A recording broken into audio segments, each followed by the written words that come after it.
Kamusta pong muli mga katambay? Nagbabalik po inyong lingkod, si Kamano po, dito po sa Tambayang Makabayan. Kinukomentuhan po na inyong lingkod. Ito po, meron pong pasabog na naman mga katambay. Putok na putok po ito at pinag-uusapan po sa social media. At pinag-iisipan pa muna kung ano isasagot naman po sa mainstream media at sa nagtatanggol po sa Pangulo ng Bansa. Ito po, nilabas na po ni Maharlika ang sinasabi niyang star witness ng pulburon, yung paggamit ng droga ng Pangulong Marcos. Meron na po siyang inilabas na tao. Ito po, pakinggan po natin si Maharlika at komentuhan po natin mga katambay yung kanyang pasabog.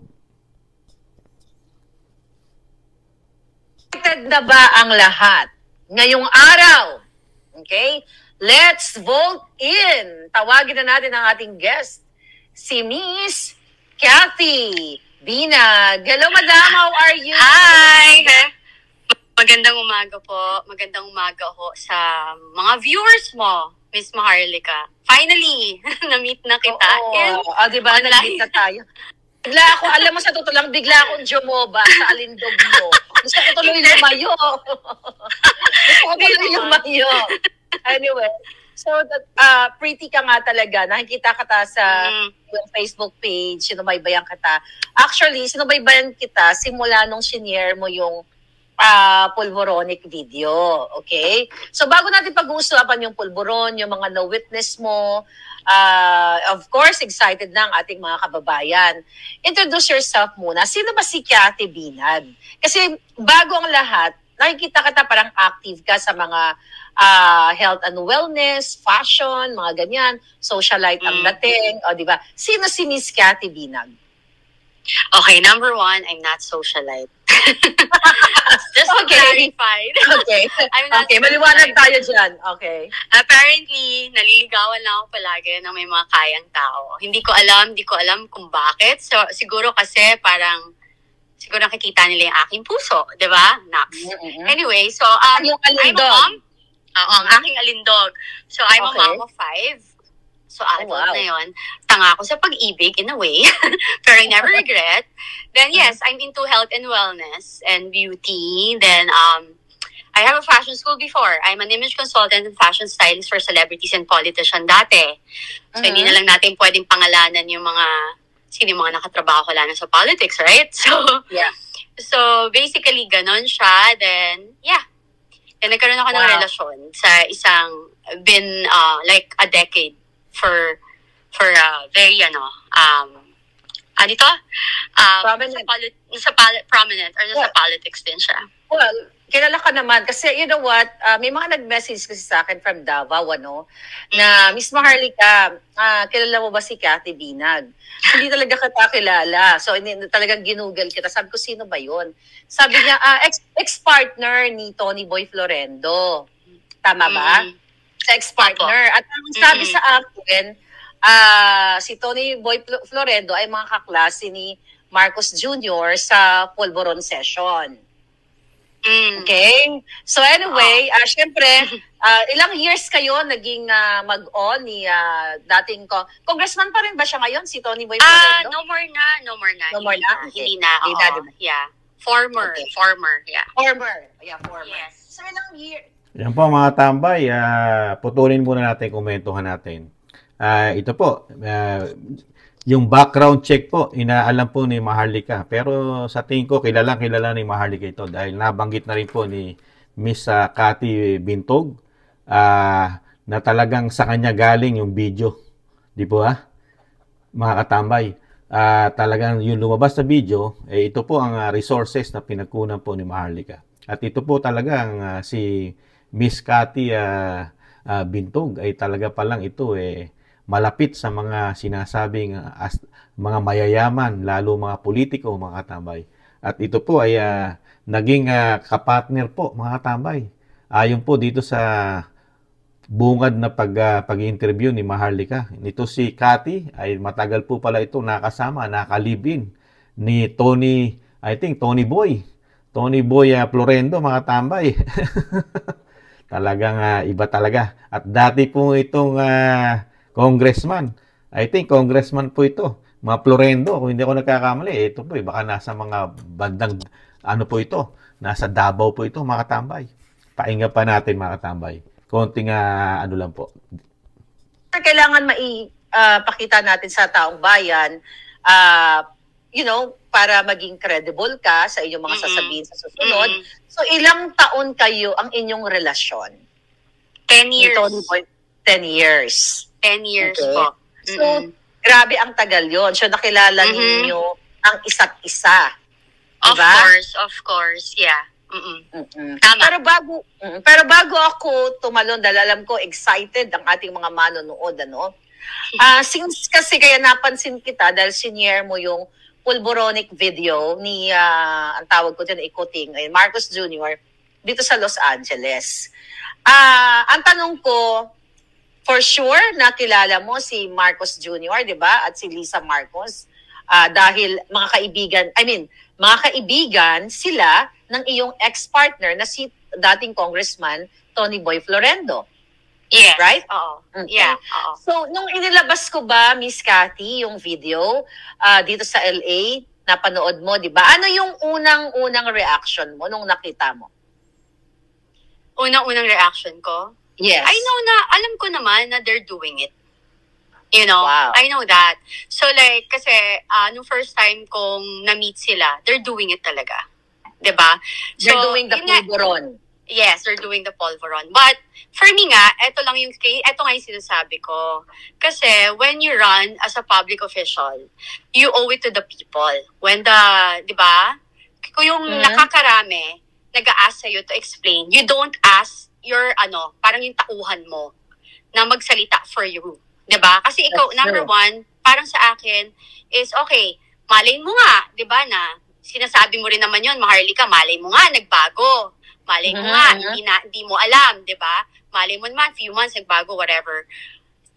Admit your mistake. Di naman nakakabawas ang pagkatao mo yun di ba? Pero you continue to the reason why I am speaking right now, I don't like kasi what's happening with VP Sara. I'm not close to everybody. I'm not close talaga. I'm not close to Vice President Sara Duterte and everything. I don't need anything. I don't have any business with anyone, both sides.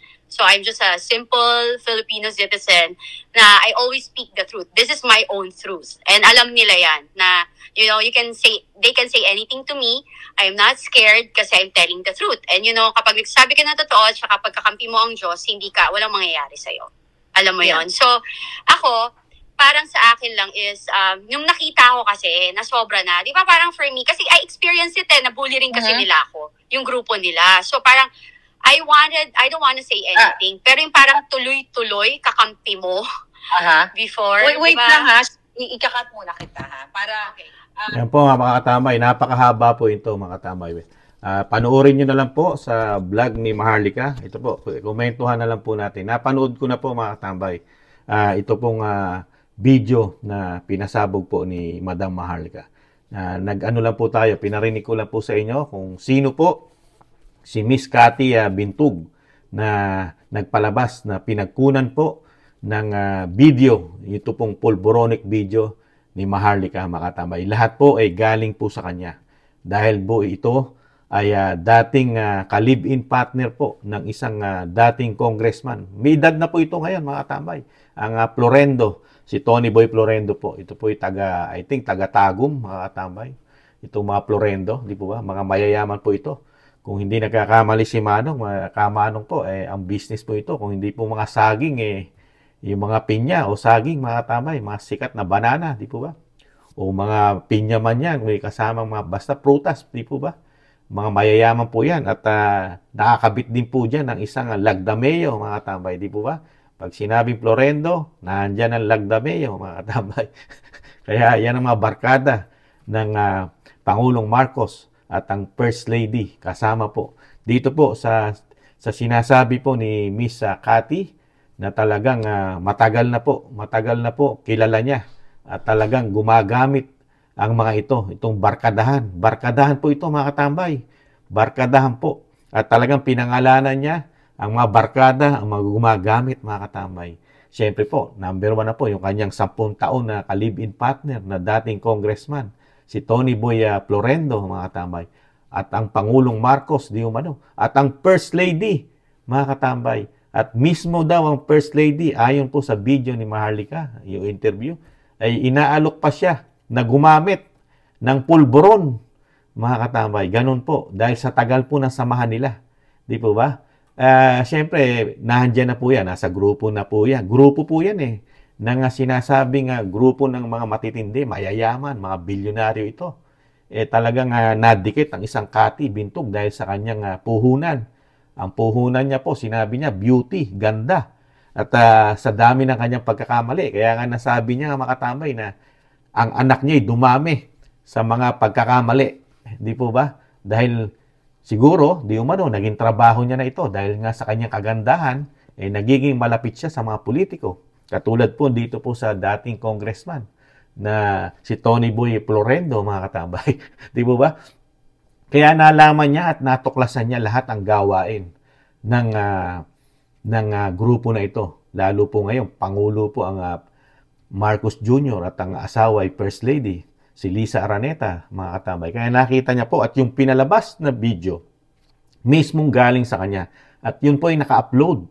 Naka-upload na po yun. Ebidensya niya na po yun. In-upload niya po sa kanyang USB. At ito po ay kumalat na ito. Sa tingin ni Kamanong, kumalat na po ito, mga katambay. Hindi lang po si Maharlika ang may hawak nito. Dahil alam naman po natin, pagka USB, napakabilis lang po ikopya ito. At paramihin. Napakadali lang po paramihin ito. Basta ikaw ay may internet at meron kang computer, laptop, kung ano man ang gamit mo, basta may internet ka, dadami ito. I-upload lang po ito sa USB. At kaya po yung nakita natin video, galing po sa computer yon, mga katambay. Kaya hindi masyadong sobrang linaw, mga katambay, yung video dahil matagal na. Ito po since 2012 pa, mga katambay. At isa pang dating senador po siya noon, noong mga time na yun, mga katambay. Senador po ang Pangulong Marcos. At ayon po rito kay Miss Kati, talagang hindi naglubay, hindi umano. Hindi na naglubay. Dire-diretso na po ang paggamit ng pulburon o droga ng pamilya Marcos. Ayon po rito sa sinasabing star witness po ni Maharlika na dito nang galing lahat ng ebidensya at ang lahat ng lumalabas ngayon sa social media at sinasabi rin fake, pinepeke o peki daw ang mga video na ito, mga katambay. Ayon din sa mga sinasabing eksperto na mga appointee o appointed ng Pangulo, lalo sa pangunguna ng DILG, mga katambay, di po ba? Kaya po, dito po, ito po ang malinaw na ebidensya, tao, nagsalita, walang takot, kahit buhay raw niyang kakapalit sa kanyang mga, sa kanyang mga binubunyag sa taong bayan, lalo sa atin, nakita natin sa social media. Ngayon, ang tanong, ano naman kaya ang ganti? At paano naman kaya itutwist ito ng pamahalaan na mismo lumabas na yung tao, nakadikit pa mismo nung panahon na yon, kadikit yung ka-live-in partner ng Miss Kati Bintog. Kadikit, kabarkada, nakikita sa session, sa gimmick, kahit saan. Basta kasama ang Kati ng isang congressman na Lagdameo, tsak, nakikita-kita po ito. Dahil mga mayayaman po ito, mga katambay. Kaya, yun nga lang po nakapagtatake. Pinaniniwala ng media, putok na putok sa media, yung sinasabing pinagkukunan nila ng resources na wala malang maipakitang mga matitibay na ebidensya, katulad ng asong galaraw, di umano, Trillanes, sa mga Duterte, at ganun din ng Laila de Lima, na puro di umano, puro mamamatay tao. Pero kinakagat ng media, mga katambay. Putok na putok. Talagang antimano meron na silang konklusyon. Samantalang ito, tingnan natin, mga katambay. Pag-aralan natin ang mainstream media na sinasabi ni Pangulong Marcos na hindi na naglalabas ng fake news ngayon. Tayo na naglalabas ng fake news ngayon. Ngayon, pag-aralan po ng mainstream media po itong lumabas na ito. Ito po, alamin po nila, i-trace nila, lalo ng Kongreso, ng Kamara, lalo ng Makabayan Black, lalo ng Senado, na mga gigil na mag-imbestiga sa mga Duterte. Ito po, patawag po ito. Ipatawag po nila sa Kamara, ipatawag po nila sa Senado. Lalo na po ngayon, pagkakataon na po ito, ni Senator Bato, ni Senator Lapid, at ni Senator Go. Ito na po. Isama nyo po ito. Ito po isang makapagpapatunay, mga katamay. Dito po sa video na nilabas na may ebidensya rin pong hawak dahil ito po yung magtatagmi-tagmi, di po ba? Dahil doon po sa hearing po ni Senator Bato, di po ba? Doon sa dating PIDEA chief, di po ba? Na binuli nila ron. Binuli ng mga ibang senador na sinasabi nga hindi totoo lahat ng pinagsasabi. Ito po, pwede nyo po ngayon pagsama-samahin po ito. Ito na po magpapatotoo na yung pinagkunan po ng dating PIDEA chief. Ito na po, si Miss Cathy, dahil dito po galing ang video, mga katamay. At marami pang hawak ito na naka-download na sa kanyang USB. At hawak na rin po ito. Hindi lang natin alam kung ilan po ang binigyan niya nito. Dahil more than 150 plus daw po ang mga ebidensyang hawak niya. Kasama na itong video. Dito po sa USB, mga katamay. Kaya ito po, sa tingin ni Kamanong, hindi po ito titigil.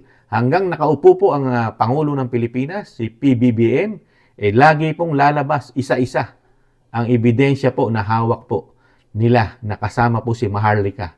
Lalabas at lalabas po ito. Palalabas at palalabas ni Maharlika ito sa tulong ni Maharlika. Itong mga hawak ni Cathy Bintug, mga katamay.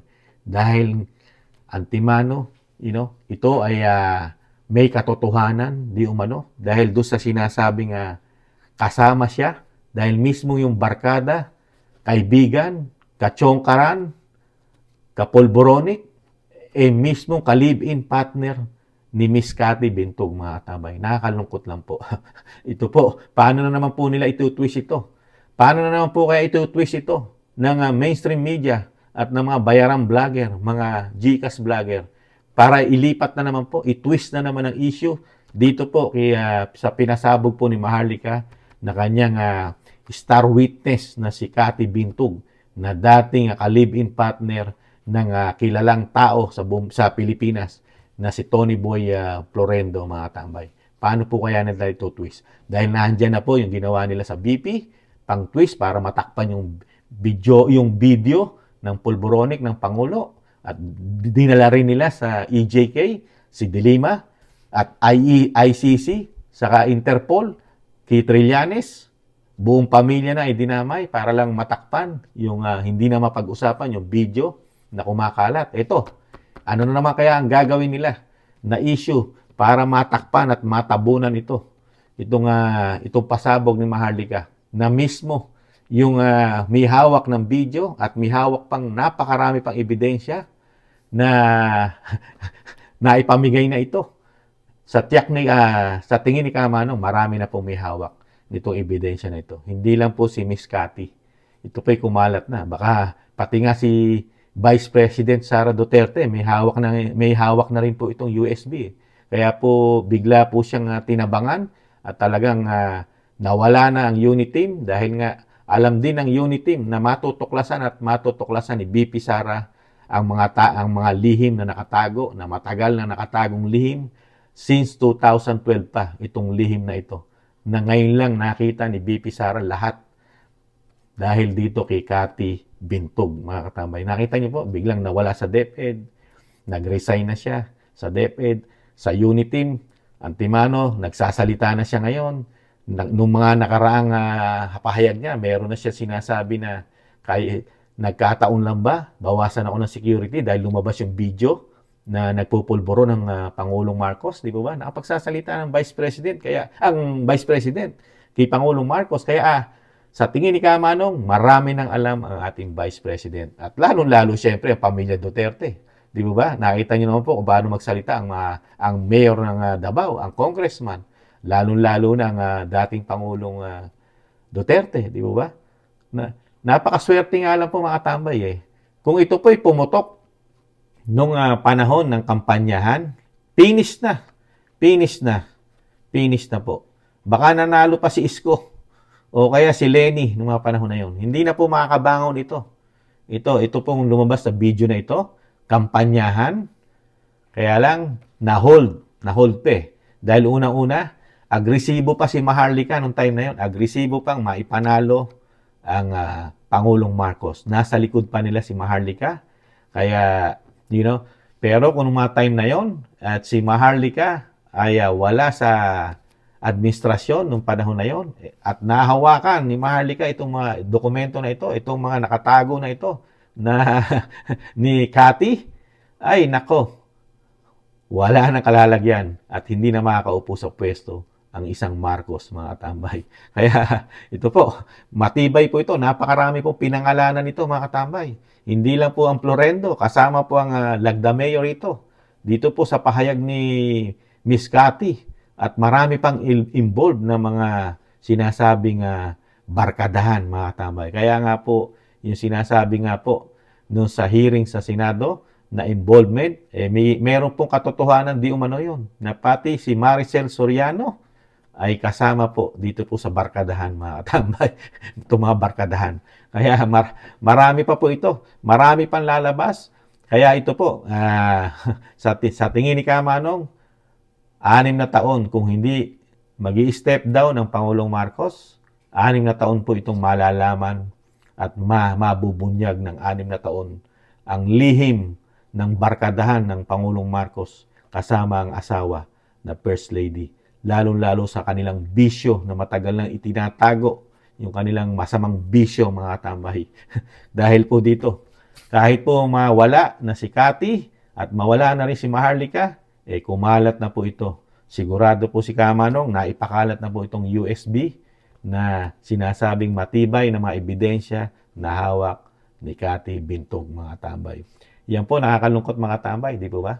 Nagkaroon tayo, di umano, ng presidente na addicted sa droga at kasama ang First Lady at kasama ang mga barkadahan na napakatagal na palang panahon na tumitira at lulong sa pinagbabawal na gamot. Ngayon, pinakamakapangyarihan pa sa bansa.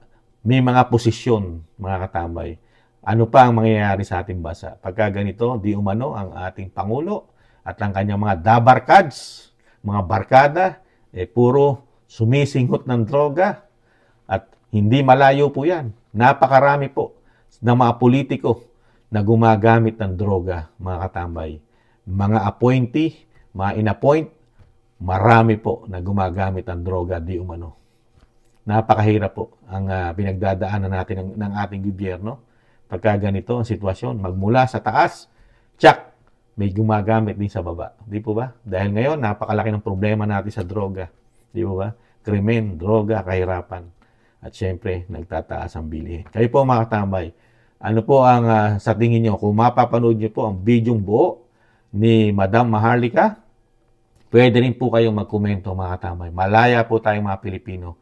Lalo po pagka ganito ang bangka ng ating bansa na magkakawindang-windang at baka tumaob pa. Pagka ganito po na meron tayong presidente na napakalaki ng issue sa droga na hindi niya tinutultukan. Nagtataing ang kawali, mga katambay. At abangan din po natin, mga katambay, kung paano po salagin at kung paano po itwist ng media at mga kakampi ng Pangulo sa Kongreso, sa Senado, at siyempre sa mga vlogger, kung paano nila ito pasinungalingan, mga katambay. Abangan po natin. Tsak na sasagot po sila. Dahil kompleto po ang administrasyong Marcos Jr. sa mga pangsangga at pangontra sa lahat ng ipalalabas ni Maharlika, mga katambay. Abangan po natin kung ano po ang masusunod. Dahil ito po ay pumutok, kaya nag-iisip na po sila kung ano po ang pangontra. Sigurado po yung mga katambay. Tingnan natin kung maikisawsaw po si Trillanes, si De Lima, at ang Makabayan Black. At alam naman natin, mga katambay, ang media ay hinahangaan na po ang mainstream media ng Pangulong Marcos. Abangan po natin, mga katambay, kung ano po ang kanilang pangontra naman. Dito po kay Miss Cathy Bintog at kay Maharlika. Muli po, si Katambay Manong po, nalulungkot po sa nangyayari sa ating bansa na meron tayong Pangulo ng Pilipinas at First Lady na involved at sangkot di umano sa pinagbabawal ng gamot, mga katambay. Nakakalungkot. Muli po, si Katambay Manong, nakakalungkot. Walang masabi kung hindi. Paalam muna po. Bye-bye.